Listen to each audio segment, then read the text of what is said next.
So a while ago, Missimo uploaded a certain Nightreign video where he played with me and got the balancer invasion alongside the buff when they were taken care of. See, now I'm pissed. They then decided to fight a bell-bearing hunter, resulting in this happening. And then I have my ult. In too quick though. And I got one shot.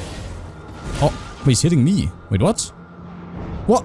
What is his damage? Saved you. Wait, what? When I first saw this, I was like, in what universe does a boss kick your ass only to immediately revive you afterwards? Was this just a bug? Was the bell-bearing bitch not satisfied with killing Myth once, prompting him to try getting him back up for a second beating? Or was this perhaps a result of the balancer buff? And so my 7-day journey to uncovering and showing how the power to balance the world buff works began. But Breadley, there is no way it took you that long to figure it out. You don't even know the fraction of it.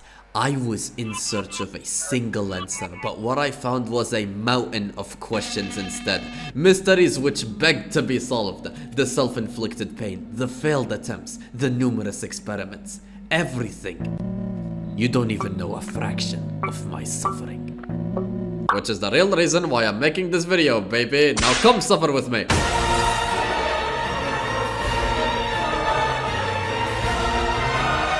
Now, just to be clear, I wasn't looking to find out about what the buff does in general, since it's pretty self-explanatory, but what I was interested in was answering these questions regarding how it works in a deeper level with near guaranteed certainty. Especially these two. At first, I thought my adventure would be simple. After all, the DLC's been out for over a month, which surely means people have already made detailed descriptions about how this effect functions, right? But as you could have guessed, all I could find was surface-level knowledge. I mean, just look at this fucking Nightreign wiki page. Disgraceful. Nightreign, power to balance the world status effect, general information. The power to balance the world buff enables you to rise from near death unaided on occasion. Attack power increases after rising from near death. Power to balance the world effect in players. How to power to balance the world effects of a great rune in Nightreign. Nightreign power to balance the world. Notes and tips. Notes and tips go here. There's a new near-death animation when reviving with the power to balance the world special buff. This change was added in patch 1.03.1. So yeah, for this one, I was on my own. Now, it didn't take me much time to figure out most of these, so let's quickly go over the basic ones. Upon dying and getting lucky, you will come back with exactly half health no matter how big or small your HP is. If you're not fighting an end-of-day boss, the buff will still apply unlike every other form of revival in the game, which makes sense because how would that work? Wait, never mind, I completely forgot about multiplayer revives being a thing. Whoops! The attack power increase you get is applied regardless of how you're revived, and it boosts your damage by 10% across the board. What does it stack with? Good question. If you have other means of being revived, the buff still works exactly the same without any complications, which I'm honestly surprised by given how convoluted shit can get in these games. Anyways, back to that clip. This actually wasn't the only instance of Mist seemingly being revived by the same enemy which killed him 5 seconds prior. You can also see it here, and even here. Not only that, right, but I found yet another instance of it happening to someone else who also had the balancer buff, even though it's clearly not what ultimately revives you, even if it can. That just happens automatically after some time passes, making it all the more confusing as to why it happens. He died again, and got back up yet again. There's a subtle cue when you can tell that he's getting back up is when the boss hits him and it actually does damage to his revive bar. And just when I thought 3 revives at this point, God, the editing makes me want to kill myself. So just what the hell was going on here? Well, as it turns out, this was an old bug that was later patched out of the game, which only triggered when you had the buff that was about to revive you anyway. I say that because I tried recreating it in both solo and multiplayer mode to no avail in the current patch. What? I got grafted great blade. I got grafted blade great stuff. Of course. Of course. Oh, fuck this game. This game is Actually, so good, bro. Genuinely, fuck this. So I hate this good. game. I hate this shit so much. This game is so good. Fuck this game, man. Oh my god. God, what a great game. The enemies would either immediately de-aggro or fail to revive me when clearly landing an attack before de-aggroing right after anyways. Let's see. Oh. Nope, nope. I am on the fire that is meant to be damaging me while in a state of being revived by the balancers. I did not get revived by the enemy attack. It doesn't work. So yeah, as useless as this bug may have been, it's funny to think that there was a brief moment in time where enemies in Nightreign would straight up beat you to death and life for 5 seconds, and a real shame that I never got to experience it for myself. Okay, now it's time to finally tackle the last 2 burning questions. How likely are you to be revived by the balancers, and how many times can it really really happen? Shouldn't be too difficult. I mean, I've got plenty of resources to work with after all, so I'ma start with the amount of revives. Everyone claims that you can be resurrected an unlimited number of times, or an amount so huge it might as well be considered infinite, which makes sense given how some seem to have gotten blessed by it over 10 times, but to really make sure I'll... That's strange. For some reason, when I enabled the infinite revives flag in the cheat table and died like 50 times, none of those instances had the balancer revive animation replace the regular death one for the 3 seconds it took before artificially coming back, which was my whole plan. After all, if I could find a way to resurrect myself indefinitely without breaking how the buff works, then I'd just die a lot and see which revive was from the balancers and which was my doing until I've either found a limit to this thing or died and came back because of it enough times to confirm what's already been thought to be true. Was it just bad luck, or was this thing working too well? No big deal. I'll just find another option. You can't disable it? Unacceptable. I may have speed hacked my way into getting invaded by the balancers quickly, but I am not doing that shit again. What if I said this? Actually, fuck the entire code. Boom. Okay, I literally deleted everything it's made of. Surely not... Well, fuck you then, Hexington Nightreign cheat table. I'll just pay a visit to the boss rush mod instead. That way I can just keep dying to a dude with infinite revives built in that don't break all forms of luck. There's no power to balance the world option. You have a mod meant for testing shit that's got basically everything you could ever ask for, including weapons with different buff and debuff percentages and no balancer buff option. Great, fantastic. Fantastic, actually. Wait, what if I became a Wending Grace? There's a flag in the cheat table which allows me to restore all my health and shit instantly. So hypothetically, when I'm about to die, I can just bring myself back using it. Oh yeah, to that I say old Breadley's never out of options, because I can just spawn in unlimited Wending Graces as a last resort.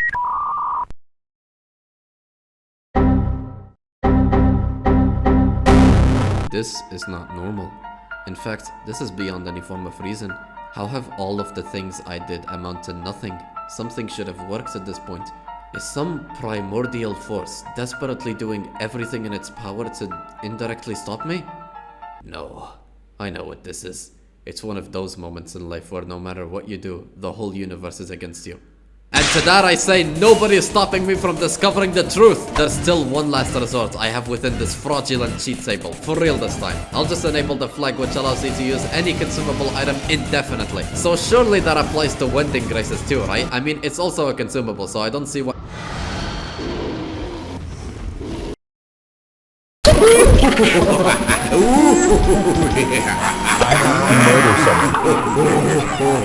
Of course it doesn't work. That would make way too much sense in a world that's nothing but unbalanced chaos. It's fucking personal now, weapon with Harmonia. I don't care what I have to do to figure you out. And these last two burning quests.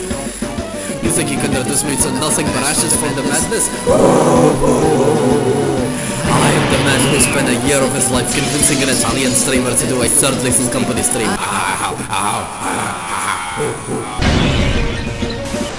I am the man who figured out how many sites of grace are in Elden Ring and ranked each and every single one of them. And I am the man who will enlighten people with useless Nightreign information, because limit breakers can't do it alone.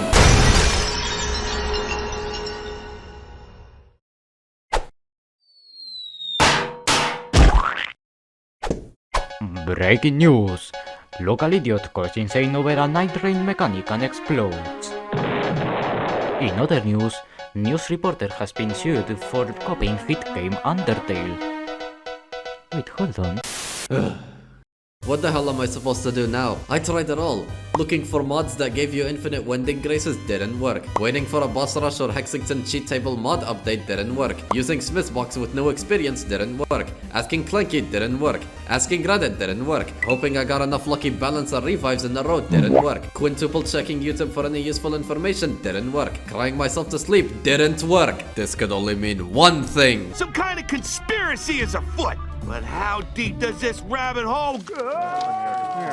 The only good news from all this is that I eventually realized since this buff applies to you no matter what time it is, I can just disable the enclosing circle and die over and over again 100 times and see how many times the revive triggers to get a rough estimate. Finally, this stupid cheat table is actually useful for something. And just to absolutely make sure there were no inconsistencies or likelihood differences, I did this. multiple times on multiple different points of the day. And yet I still wasn't satisfied, because what if the odds are different during end of day fights, which I still currently had no way to properly study given the whole lack of infinite revives thing, which at this rate was genuinely starting to make me lose my mind. I felt like if I found a way to somehow achieve it without messing with how the buff works, the FBI would raid my house and assassinate me. It became clear that the only way I was gonna get my infinite revives was through editing the game files directly thanks to Smithbox. Except I don't know how this goddamn thing works. There's no dedicated Nightreign parametering tutorial as far as I could tell, so I have no idea which parameters correspond to which thing. Otherwise I would have known what the power to balance the world buff did ages ago. In the end, I was no tech-savvy hacker capable of messing with the game to that extent. But who says I can't be? I've done more unhinged things in the past, and this is just another one of them. There is a way. I just haven't found it yet. Or did I?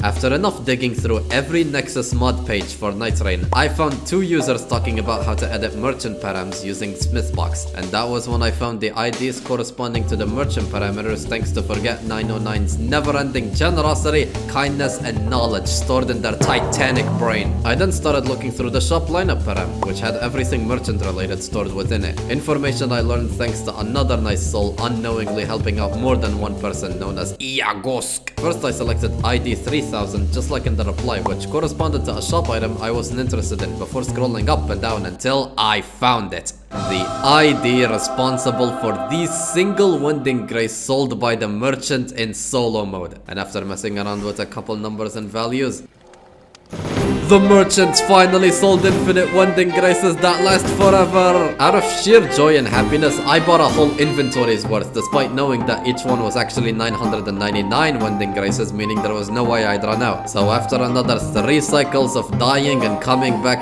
100 times for each end of day, on top of all the pain I've had to endure and the balancer invasions I've had to constantly restart runs for, I can proudly answer these 2 questions at last. But first, let's summarize. How much attack power do you need to get upon revival? 10% overall. Do you need to be revived exclusively by the balancers to get set attack power? No. Any revive works. Can it be triggered at any time of day? Yes. Do enemies revive you when you have it? Not anymore. Does it have any weird interactions with other revives? No. How much health do you get back upon revival? Half. How likely are you to be revived? According to my calculations, the odds are about 30% and never change. That is 30 revives out of 100 deaths on average, which was the result I got after testing it out 10 times on multiple different days and time periods. That's about 1,100 deaths if we include me dying an extra 10 times just in case I miscounted and died too little. By the way, thank goodness the odds don't change at all. I thought for a second I'd suffer from the limit breaker's disease.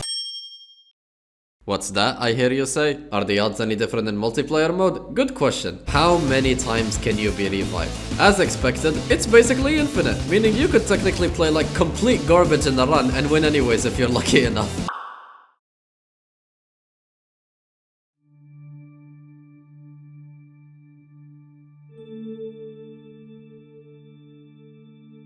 You know, despite finding the answers to all my questions and sharing my findings, I still can't help but feel bewildered. After all, it took this much time, pain, and suffering for just a couple answers regarding a single unique buff in Nightreign, which didn't have much info about it covered at all. Just imagine how many undiscovered secrets there must be in this game's mechanics.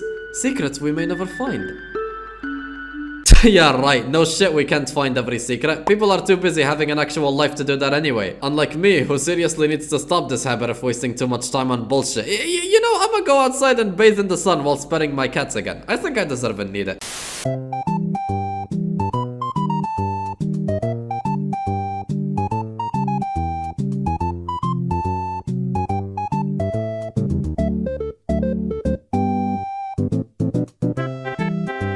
Also, you're wrong and I hate you.